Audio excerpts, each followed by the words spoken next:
大家好，法国作家米歇尔·德蒙田说过这样一句话，就是治理一个家庭比统治一个王国更难。虽然这话听起来相当的夸张，却也突出了婚姻的重点，渲染了婚姻的难度，说的也不无道理。世界上美满的婚姻数不胜数，经典的传奇灿若星河，总结起来可以有成百上千的共性和特征。然而一切从简的话，可以浓缩为两大表征和一个属性。明星赵丽颖和帅哥冯绍峰的婚姻，其实在3年之痛的磨合阶段，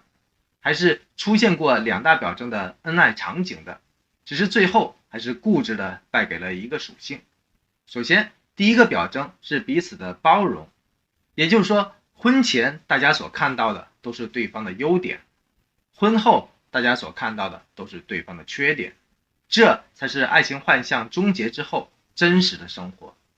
如果没有彼此的包容，就压根没法开始幸福的同行，这是美满婚姻的大前提。就像新娘进门夸火盆的标准动作一样，你不烧掉或扔掉不接受和不顺眼的想法，婚后那红红火火的幸福生活就根本无从谈起。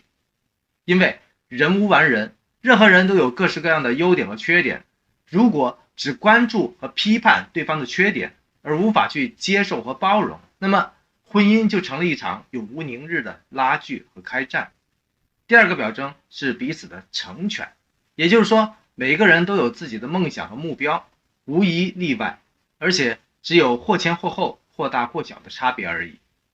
进入了婚姻，不是割舍和放弃原先的梦想和目标，而是可以在爱人的帮助之下，搭了把手，多了个意见和想法，可以飞得更高，走得更远。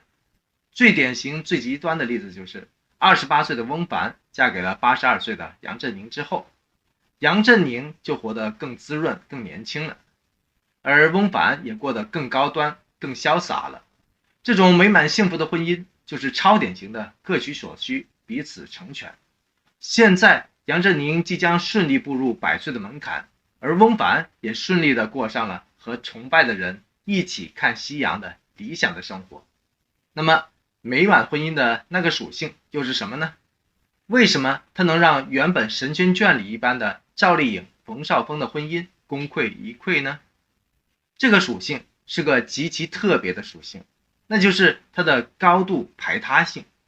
所谓一山难容二虎，原本1对1的浓情蜜意，如果加上了另外一个人的话，就不再是亚当夏娃的伊甸园场景了，就只剩下你死我活的战争场面了。无论这个另外一个人是小三还是小四，是公婆还是妯娌，只要实实在在的成为了二人世界中的陪跑者、仲裁者，甚至代言者，那么他们都是完完全全的婚姻事业中的第三者、插足者。为什么我会这么定义呢？很简单，因为幸福的婚姻肯定离不开长者们的经验与智慧，离不开第三方的理解或者点拨，但思想上的沟通与互动，绝不是行动上的依赖和替代。前者只是提供参考、分享意见，后者就是角色扮演、越俎代庖了。结果就是，当婚姻以外的第三方想要去完全替代或者隐性替代其中一个角色的时候，那不就是妥妥的第三者、插足者的所作所为吗？当豪门老妈事事亲力亲为，帮妈宝拍板做决定的时候，嫁给妈宝的赵丽颖不就是实打实的面对着一个丈夫缺席的尴尬婚姻吗？不就是不得不正面硬扛着一个婚姻的第三者吗？